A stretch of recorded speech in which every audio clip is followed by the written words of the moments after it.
Suur tänu Robinile ja Teelele. Saime vaadet ka noorte perspektiivist. Järgmiseks Baltic Agro ja Silo minutid. Silo tarvikute tootejuht ja praktik Kusti Aavik vestleb siis külalisega. Ja, tere kõigile minu poolt. Mina olen Kusti Aavik, Baltic Agro Silo tarvikute ja maisiseemnete tootejuht. Kutsusin endale täna siia vestluskaaslaseks ühe ka minu nime takan praktikaga, kutsusin ühe päris praktiku ka. Raul Peetsoni Halingast. Tere Raul. Tere. Ja siis proovimegi teha siin 10 minutit silominuteid, et räägime veidike sellest toojast üldiselt nii rohu kui maisisilost, aga räägime ka veidike sellest, mida üldse ühe silo juures või nii-öelda ühe rohukamara juures vaadata võiks, et saada sealt hea silo. Raul, alustuseks võib-olla räägiks veidike üldisemalt, et kui palju sinul täna üldse on koresööda vajadus ehk siis rohusilo ja maisisilo. Palju sul tonnidesse tuumas vaja on? Meil on plaan koguda 25 000 tonni rohusilo ja sinna juurde circa 15 000 tonni maisisilo. Ja miks me just nagu Kustiga oleme siin nagu spaaringupartnerid, et kui see rohu tootmine kui piimanduse üks põhialustalasid, et kui oleks selline kuldne reegel seal, et teed need 3-4 asja ära, saavutad tulemuse, et siis me seda 10 minutit sinna raiskaks ja võib-olla meie ka, kes me sinuga oleme nüüd mitu aastat koostööd teinud, oleme jõudnud mingisuguse ühise tõdemuseni sellega, et silo on maailm, kui peame lehma või lihalooma või räägime just ikka veiseid, siis silo on kõige olulisem asi ja see peab olema selline, mis annaks meile tulusus ehk siis läbi lehmasöötes selle piima ja see ongi nagu kõige suurem eesmärk. Aga kui nüüd kuskilt poolt seda asja vaatama hakata, siis alustame näiteks sellest toojast üldiselt. Kuidas sul siiamaani selle aasta rohusilod on välja tulnud, et kui siin nii-öelda Eesti üldist pilti vaadata, siis ma võin enda poolt öelda, et me näeme esimeses niites küllaltki madalaid proteiine, mis otseselt kajastuvad täna ka nii-öelda siis ka piimatoodangus, et esimese niite silod tänavu on ikkagi pigem piimatoodangut vähendanud. Tavapäraselt nad on just need, mis seda piima eks ole annavad, et Raul, kuidas sinu kogemus? Täpselt sama nagu ega see Eesti on küll väike riik, aga ta on ilmastikult selline suur riik, et kui mingi piirkond on üle ujutatud, siis kuskil on põud. Aga laias laastus tänu aasta ikkagi siis jah, et esimene niide ja siis esimene rohukasv oli põua käes ja need kogused. Ja see asi, mis seal taime sees on, mida peaks siis lehm piimaks tegema, neid on nagu vähe, et need ei vasta nendele ootustele, sellele panusele, mida me tegime. Panus on siis head seemned ja väetised. Aga nagu täna juba siis iga teine-kolmas niide, mis me läheme sügisele niiskusele vastu, siis asjad lähevad järjest paremaks. Ja loodame siis, et need ettevalmistud, mis me täna teinud oleme, kui meil üleeile oli see siuke väike siloseminari päev, siis me väidame seda, et meie rohumaade tänane seis on järgmiseks aastaks on annab väga tugeva potentsiaali või signaali, et need on väga ilusad näevad välja. Aga nagu me teame, kõik, mis näeb täna sügisel ilus välja või detsembrikuus ilus välja, siis tegelikult näitab seda, mis toimub maikuuses, kui on aeg seda rohtu lõikama minna, et mis seal siis sees on ja kas teda siis üldse on. No kui nüüd võtta viimased 3 aastat, siis selle esimese niitega pigem on keeruline on koguste poolest, nagu sa ütled, et kas seal üldse, eks ole, midagi on. Seda, mis järgmine aasta toob, kui seda asja ette tahaks, siis võiks ma arvan mingi muu erialaga tegeleda, kui seda on põllumajandus, eks ole. Ja eks ta sinna kipubki minema, et see, ma toon näite, et me eelmine aasta käisime Taanis ühel põllul ühe talumehe juures, kelle maisikasv oli mais oli 3 meetrit pikk ja ma põhimõtteliselt alates mullaproovidest kuni kõikidel, kui palju väetis, mis toiminguid teeb, punkt haaval panime kirja ja mõtlesime, et näete, kuidas nemad suudavad, on ju. Et mida nad teevad siis teistmoodi, samamoodi käivad tagumistel jalgadel, sõidavad autoga, räägivad küll teises keeles.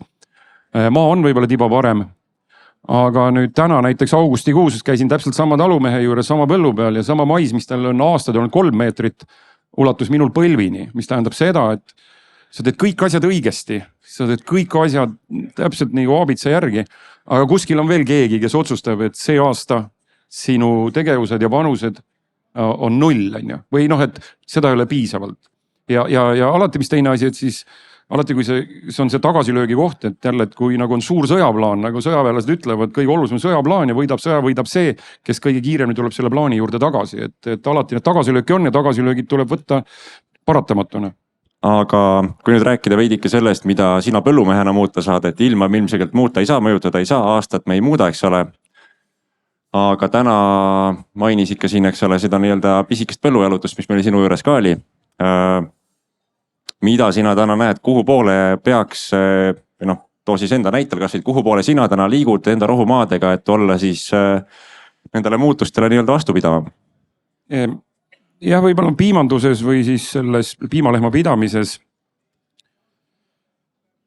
me peaks hakkama nagu lehmast või idee, mõte, hakata lehmast nagu tagurpidi välja tulema. Me tuleme nagu lehma vajadusest, lähme juba põllu peale ja siis vastavalt sellele teeme põllu peal neid asju, mis on kõige kasulikum ja tervislikum lehmadele. Et võib-olla siin nagu ütleme ka kooliharidus antakse, et on taimekasvatajad, loomakasvatajad. Nii kaua, kui nad ei ole kokku traageldatud, üks toetab üht, teine teist või nad peaks olema nagu ühes aegrivis. Nii kaua tekib selline tekib siuke teatepulga maha kukkumine. Näiteks see, et meie Halingas näiteks me kasutame 4500 hektarit, aga meie maad, meil on turvamaad, savimaad, kõik see, mis kuskil mulla õpikutes on kirjas ja nüüd, kui me võtame nagu puhtalt taimekasvatuse poole, siis läheme iga põllu juurde, kummardame seda põldu, ütleme, et siin kasvaks selline asi, 3. asi, 4. asi ja meil olekski need iga põllu jaoks teha mingi eraldi lugu, aga kui me seda kõike nüüd rohuna üles võtame ja paneme siloauku ja siis söödame lehmale, siis me tegelikult ju, okei, me saame mingi keskpärase tulemuse, on ju, aga see ei ole see, mille järgi me läheme. Meil on lehmad lüpsavad täna üle 12,500 kilogrammi piima. Iga järgmine 10-100 liitrit tuleb siukse väga täpse peenhäälestusega. Ja sellepärast see peenhäälestus, see toodang peab minema põldu, peab minema just nendesse taimikusse, sellesse rohusse, mida me sealt kogume ja eeldusel, et ta meil muidugi kasvab. Aga siit võikski nii-öelda selle pika vastuse lühikeselt kokku võtta, et tegelikult peab farm ja põld piltlikult öeldes töötama ka üks inimene või üks mees, eks ole. Jah, täpselt. Et me ikkagi seda silo, nagu sa ütled, me toodame seda päeva lõpus lehma jaoks, mitte seda, et me lihtsalt seda põldu tahame ära niita, eks ole. Ja lehmast me peame ka lähtuma.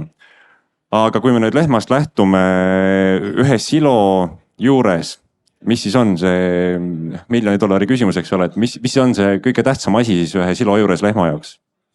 Et seda ei saagi niimoodi öelda, mis on tähtsad, kõik asjad on tähtsad, see on alati nii nagu kümnevõistluses, et kui sa tahad seda maksimumpunkte kätte saada, siis sa näiteks ei saa olla kehva odaviskaja või kehva jooksja, sa pead kõiki asju tegema hästi, et kui sa ütled, et üks asi on selles nagu tähtis, siis sa teed kohe automaatselt teed liiga pisiasjale, mis võib tegelikult selle kogu protsessi mitte tuksi keerata. Vaadake, kui täna on niimoodi, et kui lehma on 12-13 kilogrammis, ega kui ta kukub lehma kohta päevas 1000 liitrit, ega see ei ole tuksis, see on ka väga hea tulemus, on ju.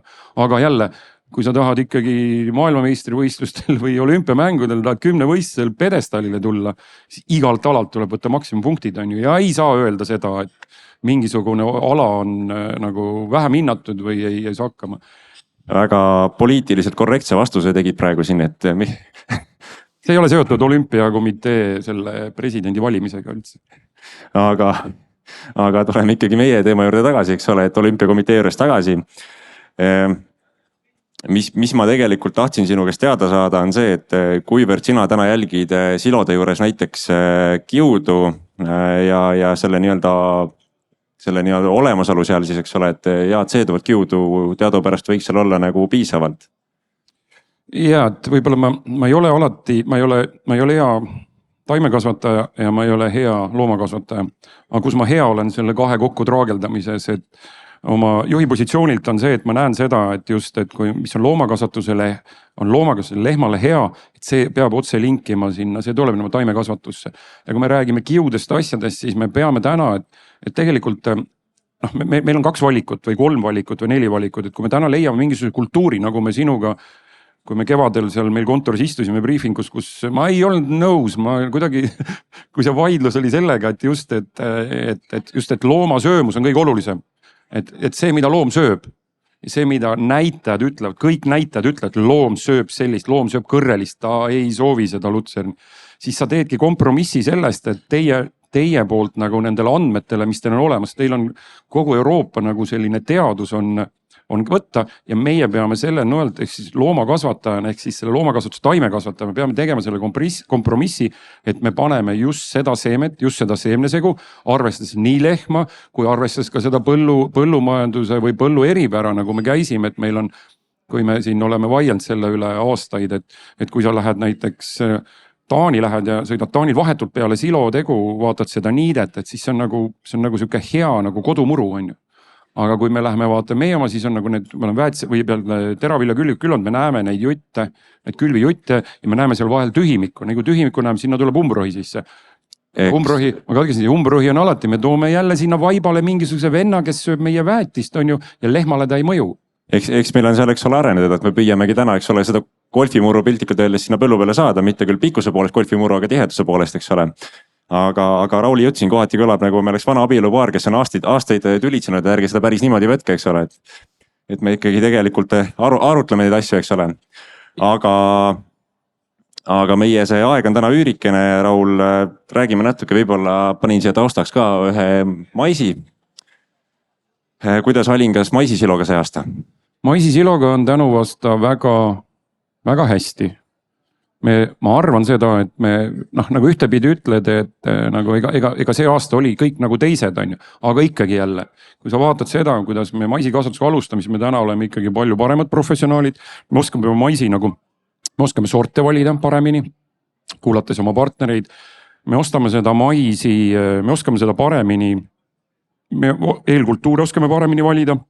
Ja samas on alati mingi, ma pakun 30% on see, et kuskil põldudel õnnestub paremini, kuskil õnnestub kehvemini, mis see on veel, me ei tea, mis tähendab seda, et meil on areneda veel küll, et põllumajandus või see taimekasvatus, taimekasvatus loomakasvatusele ette on selline ala, kus minu arust on alati nii, et mitte mingit rutiini ei saa tekkida, kogu aeg. Teadus areneb, ise arened ja see põld alati üllatab sind kord negatiivselt, kord positiivselt, aga iga hooaeg on natuke teistmoodi. Aga kui me võtame nüüd paari viimast aastat, et kui me teame, et roosiloga, nagu ka selle aasta näide, et esimene niide meil tegelikult ei ole suurem asi piimasilo, eks ole, piltlikult öeldes, siis ju tegelikult maisile tuleb ikkagi au anda, et ta on meid viimased aastad päästnud, me saame sealt väga hea silo. Esimesed analüüsid, eks ole, nagu me vaatsime, teotavad tulla ka see aasta väga head, eks me peame võtma nii-öelda lõplik analüüsi enne söötmist ka ja siis saame nii-öelda täisjäreldusi teha, aga tundub, et on tulemas väga hea silo jälle. Jah, ja lisaks väga silole, et lihtsalt ka kogust, et me oleme siin paari põua aastaga oleme oma reservid nagu ära tarbinud, et alati oleks ju normaalne, et me suudame ühe loo ajal varuda nii palju silo, et me eelmise aasta silo söödame vähemalt järgmise aasta lõpuni, ehk siis varutud silod saaksid ilusti oma protsesse lõpuni läbi käia, fermenteeruda seal ja ükskõik mida ta seal kile all siis teeb. Et alati peab väike varu olema, sest nüüd viimased 3-4 aastat on näidanud, et piisab üks siuke kehva rohu aasta ja ka maisi aasta vahele tulla. Ja kui seda reserve ei ole, siis tegelikult olekki selle asja ees, et võib-olla piima hind, mis ka täna kipub nagu tõusma, et sa võiks seda piima toota küll, aga füüsiliselt sulle seda põhisööta, ehk siis seda maisisilo ja rohusilo, et ja saime küll küllaltki lühikeselt rääkida, me võiksin ju ilmselt rääkida tunde, nagu me ka seal laua taga arutlesime tunde, mitte ei vaielnud, Raul. Aga sellega on tegelikult meie aeg läbi.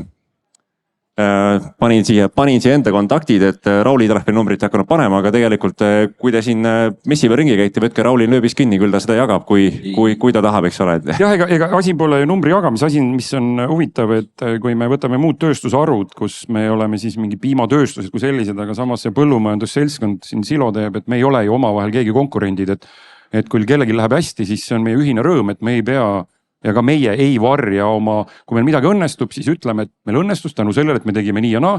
Ja kui midagi läks tuksi, siis vähemalt meie oleme küll nii, et me ütleme, et sorry, et see läks tuksi sellepärast, et me oleme kas ise lollid või et tegime midagi valesti. Et see sama ebaõnnestumise jagamine ka, et see oleks hästi oluline. kogemused tuleb jagada. Aitäh, Raul, sulle tulemast. aitäh sulle ja Jaan sinuga alati vaielda, nagu sa ütled, või siis arutada, et nimetame seda siis arutuseks. Ja kes soovib arutleda meiega edasi, siis meie oleme siin messil terve päeva veel olemas ju, et saab liigi tulla. Aitäh. Jah, aitäh teile.